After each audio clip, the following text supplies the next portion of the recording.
obviously just a very quick refresher when it comes to refinancing, just for those who may not understand the term of refinance. Essentially just replacing your home loan with another home loan.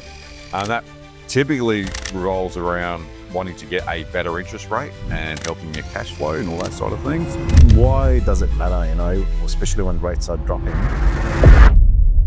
Obviously, you want to be able to save a bit on your repayments in terms of interest paid. So if you manage to refinance to a much better interest rate and you end up saving 2, 3, whatever plus grand a year, that's a decent saving.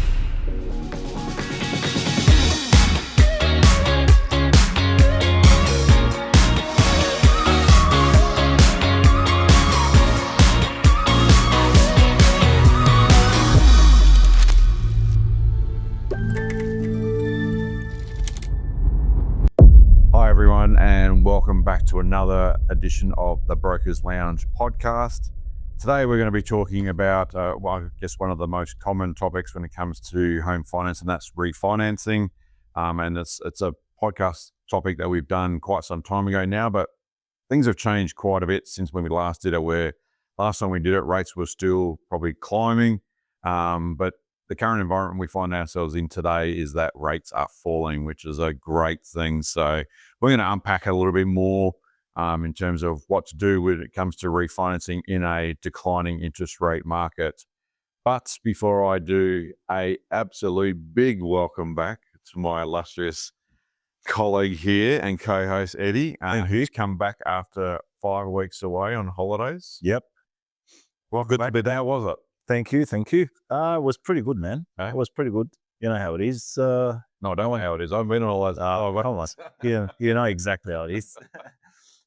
You can't complain when you're on a holiday, but it's good to be back. Like we always tend to think, I just want to sit, do nothing. But then when you do that, you're like, no, I want to be back, doing some work, seeing people, talking to people, learning, growing, all these sort of things you miss. So it's good to have the break, spend some quality time with the kids and the family overseas as well. But I was looking back to get back to it, and that's my first day back on board. So I'm a bit jet lagged still. So if he falls asleep, I'll just give him a gentle nudge. Yes. So excuse any wrong words that can come up out of my mouth, but I'll be all right. Did you have a chance to switch off completely? No, I know what you're like. So. Yeah, no, not completely, but to be honest, I was able to switch off. Yeah. Thanks to you, because I know someone's doing what needs to be done. So I was just monitoring emails and really just replying or answering the important ones. But I still managed to switch off to a certain extent. Yeah, they always say, like, when you go on holidays, you have, say, a 4-week holiday, and it's like week 1 is literally just trying to switch off and wind down, and it literally almost takes you that whole week, and then you might get to enjoy the middle 2 weeks. True. And then the last week is like, oh crap, back to work again next week, and I got to start getting my head back into the whole work. No, this one was good, because this is the first holiday with you here. Someone's here that I know, taking care of things, and I don't need to worry about every little thing. So thank you, mate. Did you manage to switch off?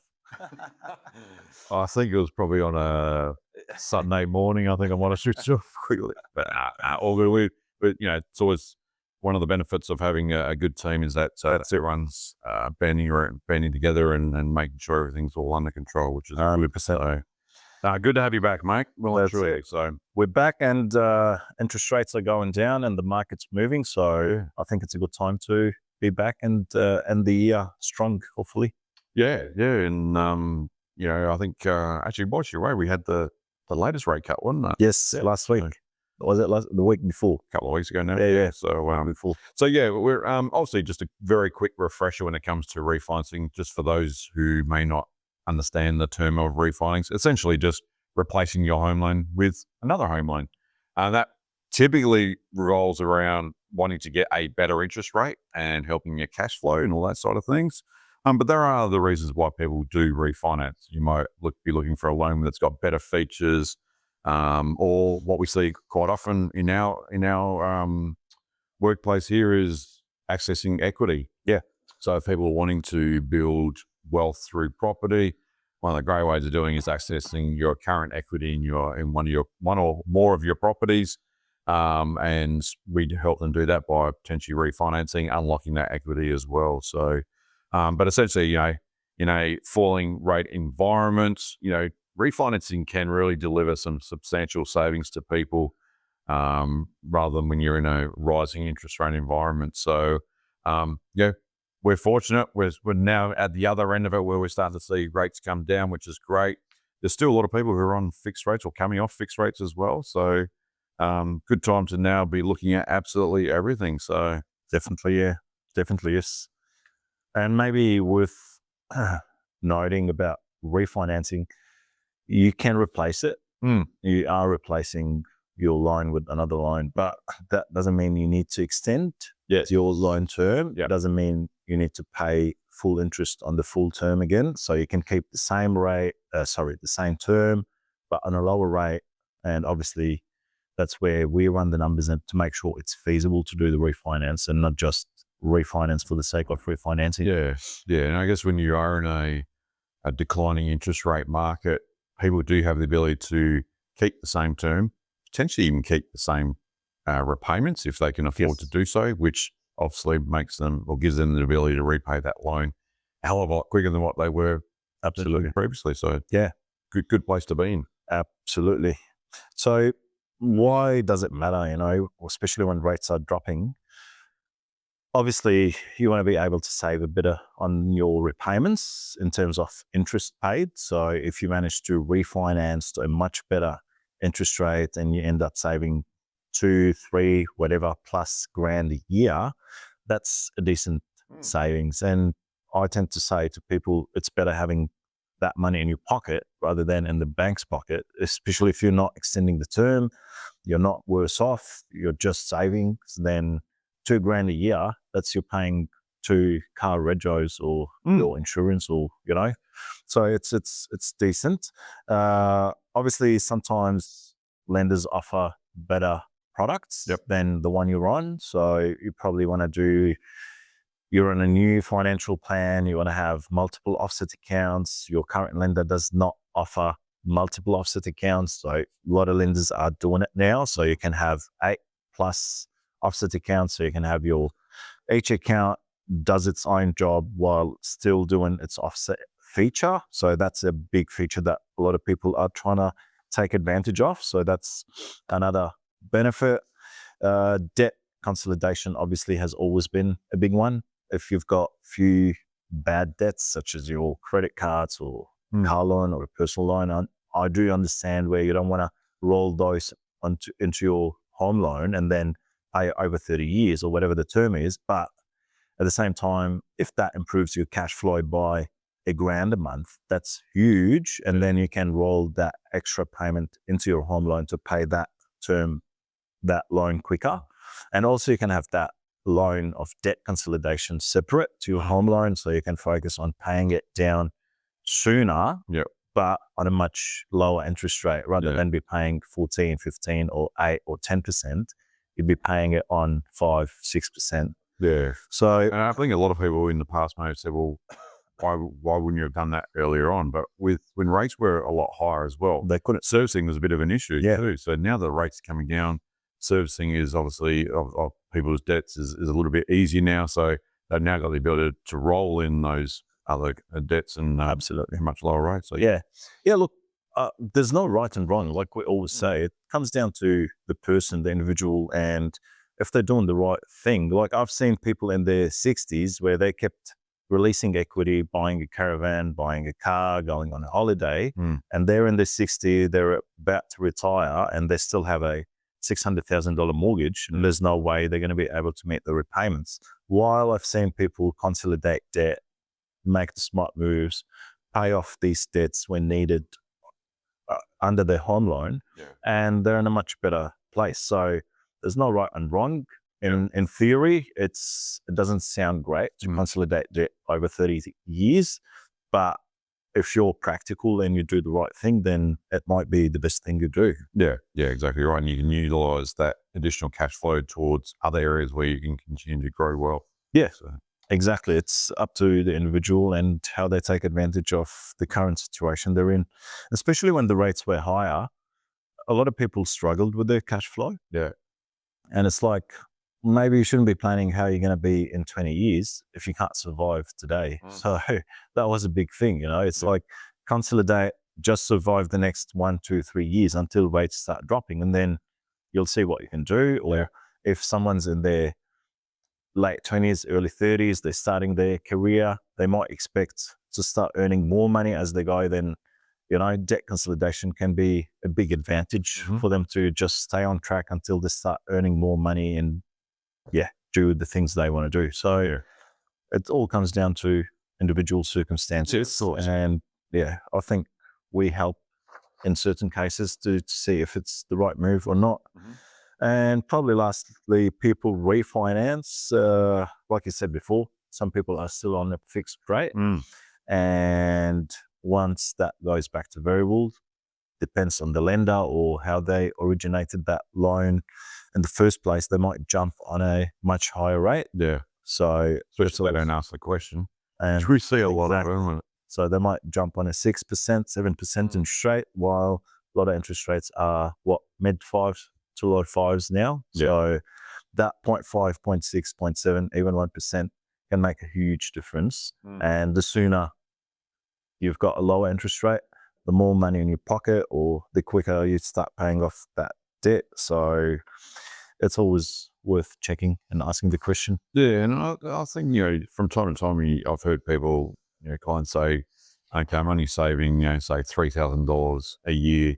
It's not really a lot when I break it down. And I'm going, well, okay, if your employer said to you, we're going to give you a $5,000 pay rise, would you reject that, or would you take it with open arms? And you know, 9.99% of the time, people are going, "I'll well and truly take that." So, well, it's the same thing, because those savings are after-tax dollars as well. So That's like, so when you gross it up, you know, $3,000 saving could be $5,000 in terms of extra income. So 100%, man. So why wouldn't you do it? So it's like $300 a month. You know, like that would cover your, I don't know, transport maybe, or that's right, petrol costs for the month. You know, there's a whole range of things that just, for me, and I'm probably going to get onto it in terms of from a timing point of view, when's a good time to actually do it. And I'll probably just kick into that now, but I think it's just, why wait? I find very few reasons as to why you would typically wait to refinance. If you know you can get yourself a much better deal, it just doesn't make sense to be sitting back and waiting, because yes, rates are falling, but you're going to still be able to take advantage of that. So even if you refinance now for a much lower rate, if there's more rate cuts, you still have the advantage of that. So it's not you lose out on it. The difference is obviously if you refinance now to a fixed rate loan, then you could potentially lose out a little bit more, because if rates do keep getting cut, then you're still stuck on that slightly higher fixed rate. So I just think it makes sense if you can start saving more money now, improving your cash flow, getting better product features. Why wouldn't you actually do it? So the only other thing that I can think of where people may want to wait a little bit more is, even if competition is starting to increase, will we see the reintroduction of refinance cashbacks? Personally, I don't think so. I hope not. It's just wrong, because it just drives the wrong type of behaviors, that's for sure. So it was messy when they did it. Yeah, exactly right. And I think I don't know how many are left, maybe one handful. Not even. So and I think that the biggest thing is just making sure, I've written down some notes here with regards to avoiding churn fatigue. So as what you talked about earlier on, is constantly refinancing loan, but doing it over 30 years. So you may go from 30 down to 26, back up to 30, down to 25, back up to 30. Before you know it, like you said, you're 60 years of age and you still got a 30-year loan term. 100%. You just don't really get ahead from that point of view. So, and that's something we really discourage. Like, especially even if you're going to save $1,000 from refinancing, there's exit fees. You know, the cost of refinancing, and that would be anywhere $500 to $700. You'll be left with a $300 savings.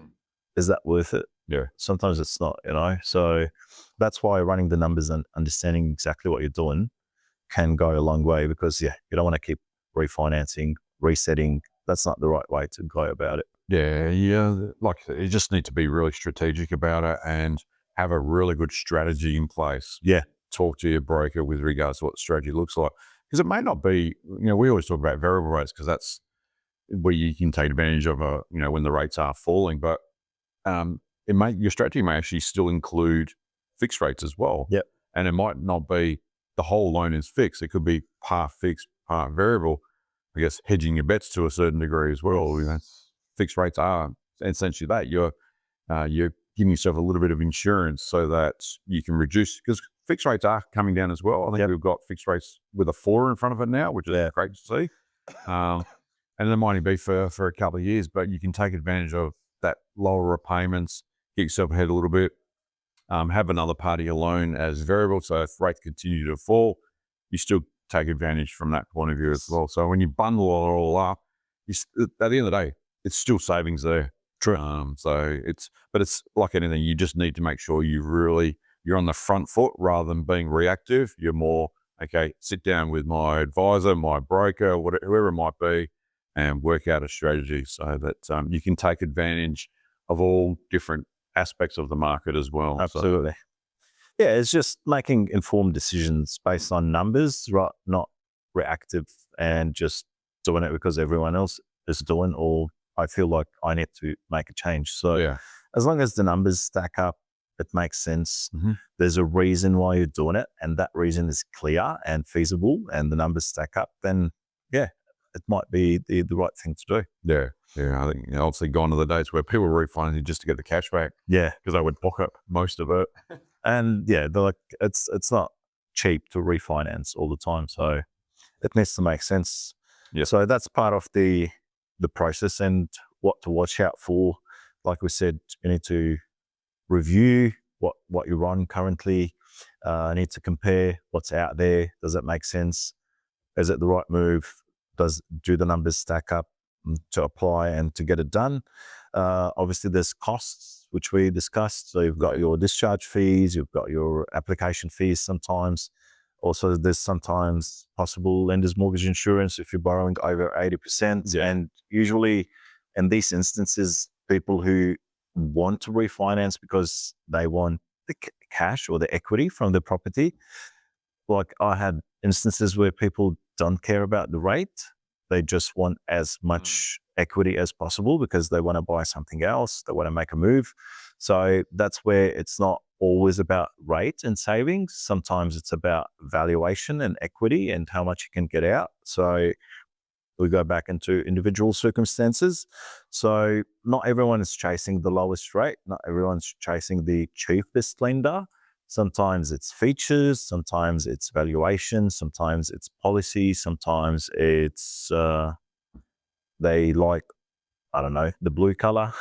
I never had that, but I was thinking of something else. But in short, when rates are falling, being flexible and being able to make a move is key, and being aware and monitoring what's out there, so you know exactly if you're too much worse off or is it reasonable. Like if your interest rate is within, I don't know, 0.1, 0.2% of the cheapest rate, it's okay, it's bearable.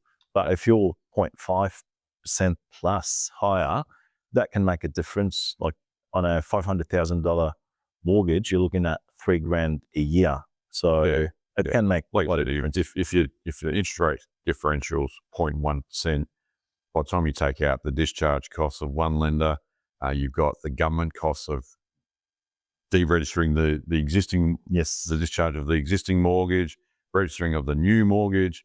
In some cases, we've got clients who've got multiple properties as well. You add all that up and it's like, plus the time involved. So your payback period starts to push out a little bit more, and before you know it, it's like, well, not really ahead until like year 2 onwards or year 3 onwards. So you just got to make sure that it definitely makes sense from a financial point of view. Absolutely. So what else to add? I think it's just probably it's talking about where the market is at the moment. we've had a couple of rate cuts now.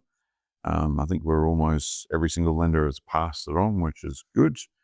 Actually, whilst you're away, I saw one of those wonderful articles again where they say, oh, there's 45 lenders or banks that haven't passed on the rate cut. I'm going, 45.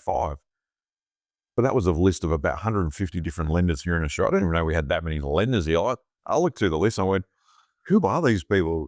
I was looking for like a bank of Eddie and Carlo in there. So soon. But at the end of the day, all the lenders that we deal with, which is going to be your big four, all the way down to your second, third tier lenders, they will pass on the rate cuts, or are going to pass on the rate cuts. And that'll probably happen in the next 2 days. But I think it's just more a matter of how many more we're really expecting to see. We've spoken about this in previous podcasts as well. I think we've now had that one per quarter since we started cutting rates. 3 so far this year? 3. We didn't count. I think it's 3. Yeah. Yes, because then we'll end up with one more. We're the experts, supposedly. Yeah, nah. We'll end up with one more probably in about November. As things continue to go the way they are, and if you listen to all the talk that comes out of the RBA, probably one more in November this year, which we'll see it end up being one per quarter. Okay. Which is what we talked about earlier on in the year. That's played out so far so good.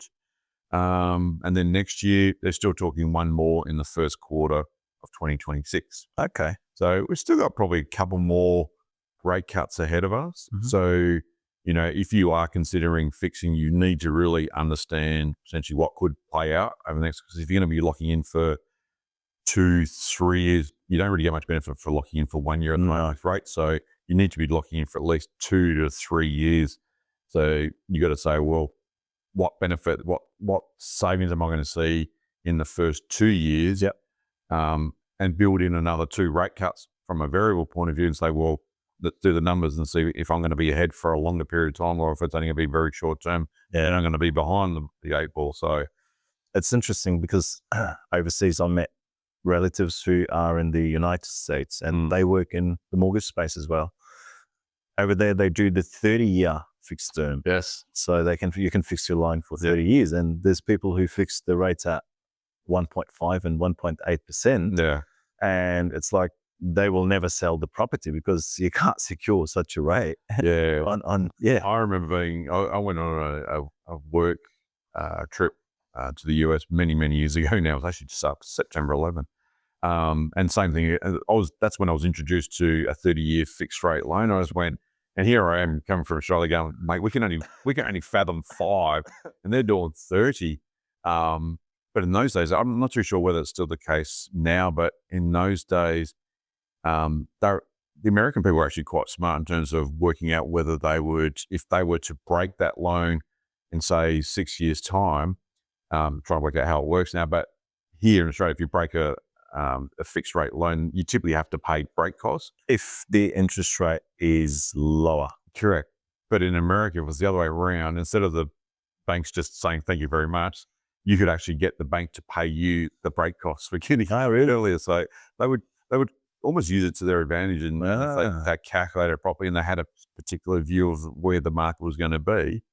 I don't know how many got it right. Yeah. I know if it was me here in Australia, I'd probably get it more wrong than right. So, but it was very interesting to hear about the 30-year mortgage. They used to say to me, I was speaking to people in the US, especially a lot of expats, and they're going, so can we get like a 15, 20, 30-year fixed rate loan? And I went, you kidding me? No way. Well, it makes total sense because if I'm borrowing the money from the bank today, that's the interest rate they're charging me. Yeah. It makes sense. And in America too, they have not just a mortgage market, they have a secondary mortgage market. So mortgages get sold from one lender to the next. I had clients who were telling me, I took out my loan through ABC Bank, and before I know it, I'm getting a letter from XYZ Bank saying, we now hold your mortgage. Especially after the GFC, a lot of banks bought other banks. Yeah, that was probably the demise of it as well. 100%. But yeah, it doesn't make sense. I don't know, like the profits the banks are making are insane considering the population. Yeah. Like we're 26, 28 million, and you've got banks making 15 billion a year profits. It's just insane. So that is probably something to be pushed for the consumer's benefit to have that loan fixed over 30 years, which, you know, you understand what's in it for you. So I don't know, maybe I thought it's worth mentioning since we're talking about fixed rates. And so, yeah, we're seeing movements in the market. Yeah. Is it going to push prices up now? Looks like it. I think it Yeah. already has started. And so. they moved forward the 5%. Oh, yes, the first home guarantee scheme, which was meant to be changing 1 January, is now being brought forward to 1 October, which is great news for first home buyers. And they removed the income cap and they increased the purchase prices. So that should incentivize a lot of people to get into the market as well. We're seeing more competition between banks and lenders. Like you said previously, they might start introducing some sort of, I don't know if it's cashbacks or some different way of offering people to come in. I think just in general, competition is going to start heating up now. Yeah. Which is a good thing. It's good. At the end of the day, if it's good for consumers, it's a good thing in general. So, yeah. And always an eye out on the global economy. I don't know. That will never disappear. Yeah. But it's just still a bit uncertain. Yeah. So we need how things are heading. So be careful. As always, don't, you know, over borrow and don't do things you don't need to do. Stick to your lane and do what's needed because, you never know what's going to happen. I think we're done. We're done? Yep. All right, cool. So falling rates, it opens opportunity for you to reduce your repayments or improve your cash flow or tap into some equity or borrow more to buy another property. But as always make sure you understand the numbers and make sure it's working for you in the short term and in the long term. And we're always around for any questions or any help that we can provide. So please feel free to reach out anytime if you have any questions. Until then, as always, feel free to reach out, subscribe, leave us a review if needed, and we will see you next time. Thank you for listening and all the best. See you later, everyone. Bye. Disclaimer: the information contained in this podcast is general in nature and does not take into account your personal circumstances. Head to the show notes if you want to book a free call to discuss your personal situation.